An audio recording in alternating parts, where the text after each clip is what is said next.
postponed at the last minute, the deadline for Qatar to comply with the demands of the Gulf Cooperation Council.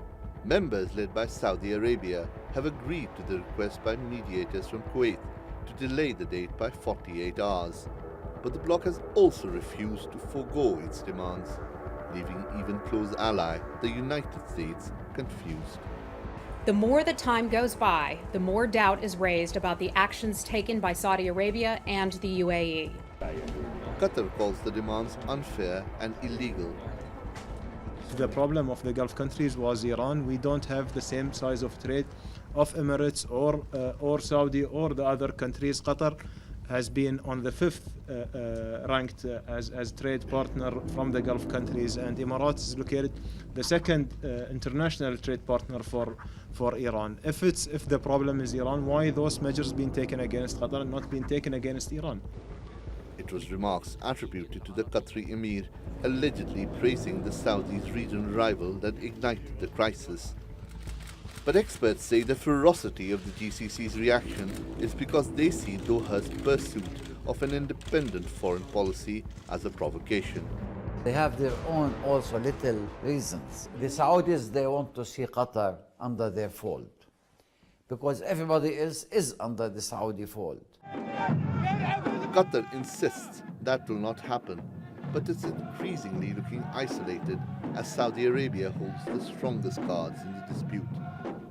It has closed down Doha's only land border and restricted airspace for flights to and from Qatar. And now it is moving to freeze Qatar's assets in regional banks and investment firms. That's a move that could checkmate the country's defenses. Shoaib Hassan, the Newsmakers. Well, to discuss this, I'm joined now from Riyadh by Saudi and Gulf Affairs analyst Mohammed Al-Qubaiban. In London, we have Sultan Barakat. He's the founding director of the Center for Conflict and Humanitarian Studies at the Doha Institute.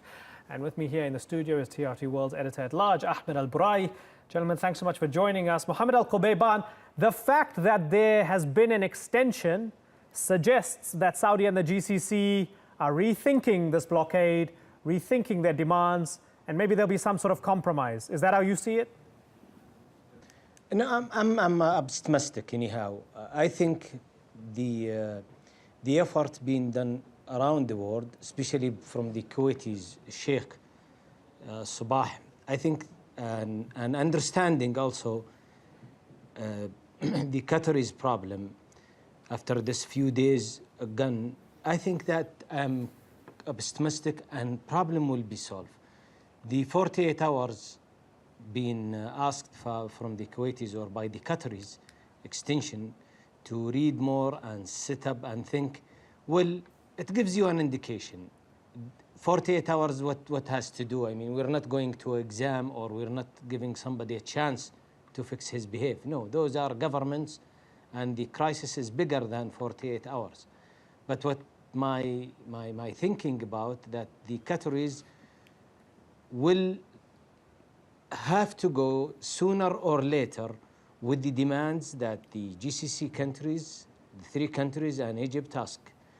And you knew, sir, there is some, I think, update events happening last night. You knew that Mr. Trump was talking directly to the phone to Prince Tamim. And I think that call will have a lot of things inside it. There will be lots of changes. But again, I'm not feeling that it will be continue like this. I'm really feeling optimistic that the Qataris will understand. Okay, so Sultan Barakat, Mohammed Al-Qubaiban is optimistic that the Qataris will eventually cave in, I guess. He has a cautious optimism. The Qataris have always said those 13 demands were designed to be rejected because it went too far. What do you think?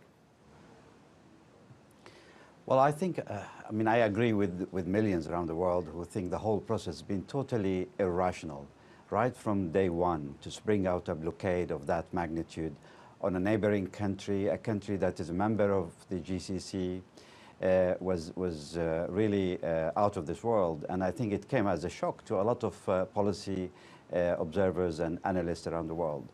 Having said that, I think the 48-hour extension does give some positive signals. on both sides. First, it shows that the Saudi and the Emiratis have a degree of flexibility, and they are willing to wait and listen to what Qatar has to say. And it also shows that the Qataris have not rejected entirely the 13 demands, but they are maybe working on some kind of more detailed response to emerge in the coming couple of days. Ahmed Alburai, there's been an upsurge in nationalism within Qatar, images of the Emir, Tamim, the country itself being very strong, doubling down on its rejection of those demands. Qatar is a small country, but a rich country, and it has some friends. But does it have as many friends as it thinks it has in order to continue to push back against these demands from the GCC and the Saudis, or is it playing dangerously? The absurdity or the lunacy of the whole crisis went viral on the Twitter and social media outlets. If you just go and see how the Saudis are portraying what's going to happen in Qatar, liberating Qatar is one of the hashtags. The other hashtag is it's approaching Qatar, be careful. One of the very prominent journalists in Saudi Arabia, who is very close to the royal family, is saying, I wish they decline the whole list so they will see what is the consequence. So Qatar absolutely is a very small country, but it does have the soft power in the region. They do have great relations with Turkey. From the one hand, the move of Turkey by deploying the military and their soldiers in Qatar in the military base was a checkmate move, if you will, to the whole region, that Turkey is not going to concede or abandon its relations with Qatar. But on the other hand, what's happening now, I disagree with the point that we should be cautiously optimistic, because its deadlines never work in negotiation and peaceful. If they have the will, the political will to negotiate the 13 items, they wouldn't give extension for 48 hours. Mohammed Al-Qubayban, why give deadlines? Why give ultimatums? Why not talk directly to the Qataris and its friends or middlemen, whether it's the Kuwaitis, whether it's Turkey? Why not talk on equal terms instead of throwing down these deadlines and ultimatums and then extending them? Why not have proper dialogue? Wallahi, sir, I just want to tell you, maybe the two gentlemen here, I don't see them, but anyway, good evening to both of them, Barakat and Ahmed. I think they did not read the problem since 1996. If we're talking about hysterical, Barakat was saying this is irrational demand, and Ahmed, he said very valid point that the Qataris has to use their soft power. And why we don't talk directly, I think, sir, the problem is being in the table the minute as let's say the Arab Spring started and the Al Jazeera start broadcasting by negative way, rather than to show the whole world this is the Arabs are moving forward and they want to shift their lives. They took it from the different side. And here is the problem start. The Saudis talk directly. I've been in Qatar 100 times. We discuss these issues with our friends, and coming to the governments, they've been discussing it. So the problem is not 1 year or 2 years. No, I'm saying it's beginning of 1996. The problem started. When Al Jazeera start picky at problems. A small problem in Saudi, they make it a hill.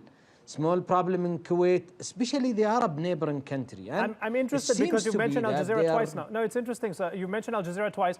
And just in the interest of clarity, are you talking about Jazeera as an entire network? Are you talking about Al Jazeera Arabic as a channel? Are you talking about Mubashir, Al Jazeera English? Which one in particular?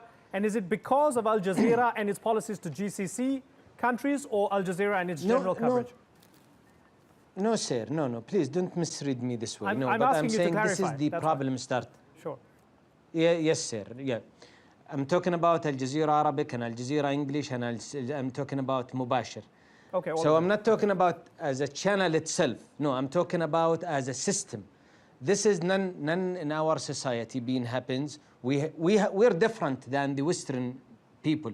Yes, you may say something to the governments, but our Islamic rules is we have to respect. We've been directed to respect whoever is in the bus. So allow me to Al come in here. Jazeera did not read. Sure. Allow me to come in here. I worked for Al Jazeera for about 10 years. I never once got an edict or a mandate to go and hurt the Saudis, to hurt the Emiratis, to try and make them look bad. My mandate, mainly at Al Jazeera English, was to be a good journalist and try and do the best I could. We were never in there to manipulate anything against the GCC countries. We were never aware of some sort of system designed to push back against that. Was I just naive? I hope, yeah, sir, maybe you're talking about the English, but I was watching the English too. Okay. But you I said think the English, that you was said the English and the Arabic. Yeah, I'm saying all. If we look at the news, we don't want to go back and just debate in something almost 15 years ago. No, but this is the reality. What I'm saying is small problem. They are making it a bigger problem. Not the idea of passing the information to the viewers. No, is behind it. I've read it. Many people read it. That But they are do that trying about to push the the government population. in Venezuela. They do that about the government in Turkey. They do it about every country because news follows problems, right? Should they only report on everybody else's problems and not your problems? No, that's not true. They do it in other countries. I mean, what we give them, sorry for this, why we care about what's happening there in Venezuela. If it's a problem that there is a problem, it's nice to know. But the problem was from Al Jazeera and other, let's say, media belong to a Qatar government. They were trying to give a wrong, let's say, image and forcing people to create, to start moving around the governments, trying to push people, which is they're driving to a chaos. Okay. That's how I read it. That's what most people read and I it. think, and to be fair to you, you reflect a sentiment that's across the GCC at the moment. Sultan Barakat, you wanted to come in. Yes, I actually agree that the issue goes back to 1995, not even 1996. And it is when Qatar made a conscious decision to break away from the satellite of Saudi Arabia. Qatar has been under the thumb of Saudi Arabia for many decades before then, ever since the British left the Gulf. And they have reached a conclusion that their own development is better served by forcing their way out and by forging a new independent foreign policy, which they have done rather successfully. And they have also developed their own economics. Their dependence on liquefied gas have allowed them to break away from pipelines and deliveries and so on. So you could see from the Saudi perspective that is very annoying, and I understand that. But from a Qatari perspective, it is what have driven their development at an incredible speed ever since 1995.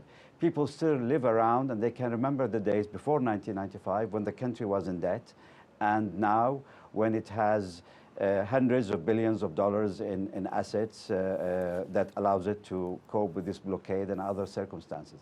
So I think we have to be very rational about their own choice. Now they made the choice and they moved that way. Now Al Jazeera for me is just a tool. Al Jazeera, originally the whole idea of Al Jazeera and an English news channel, an Arabic news channel that was made to imitate CNN in those days, was meant to be a Saudi-British enterprise, and that failed, and then Qatar moved in and they took on Al Jazeera. Now, I don't think we can blame everything on what Al Jazeera has done or doing, although I do agree that during the Arab Spring, particularly Al Jazeera Arabic, I think went a little bit off tangent. They became very emotive. The reporting had some problems with it and so on. But overall, this is a media outlet where we have a new culture in the world, we have a new culture in the region that allows freedom of speech. The Saudis and the Emiratis and others have also established their own outlets. They have tried to compete with Al Jazeera. They are continuing to compete with Al Jazeera. I think they are legitimate to do so. They can edit their own programs, do their own presentations, so on. The problem, I think, is in the sources of making the news. I mean, we have to be very honest that some countries in the region have really resisted any degree of reform.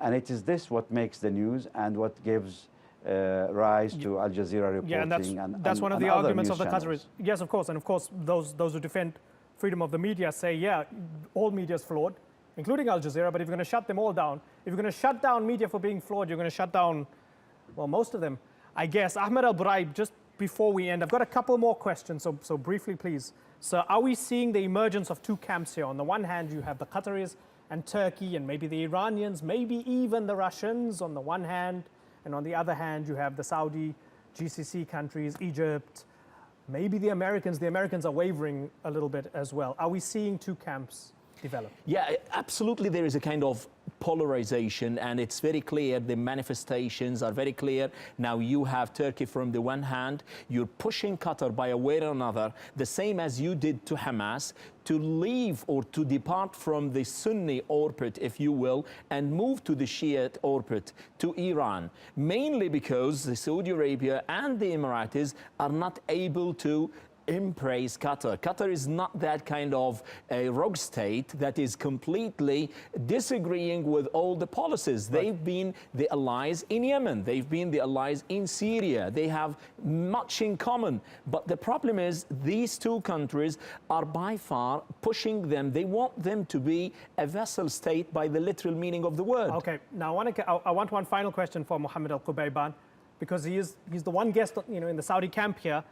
Mohammed, would you be happy if the Emir, Sheikh Tamim, was overthrown and Saudi tanks rolled across the border and there was regime change in Qatar? Would you be happy?